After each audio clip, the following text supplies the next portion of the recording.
কিন্তু মুশকিল কি জানেন, আমার কথা শুনলে আপনার কপালে দুঃখ আছে। দুঃখ কি বলবো? দুঃখ হলো বিয়ে করার জন্য বউ পাবেন না।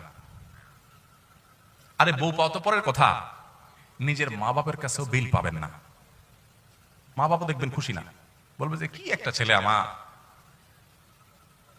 কি যে চাকরি করে। বলেন তো, পড়ালেন বলেন তো, হ্যাঁ হ্যাঁ, কি যে চাকরি করে, জামাটাও পাল্টাতে পারে নাই, কি যে চাকরি করে, বাড়িটাও করতে পারে নাই, কি যে চাকরি করে, কিছুই করতে পারে নাই। বাপ মাও বলবে, এলাকাবাসীও বলবে।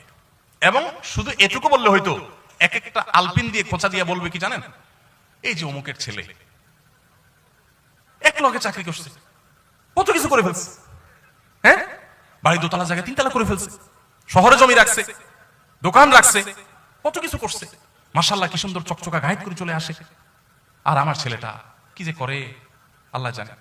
আছে না নাই? ওই চাচা দেখবেন অনেক সময় সামনের কাতারের মুসল্লি, তসবি, ঠগাইস ঠগিস না, ঠগাইস ঠগিস না,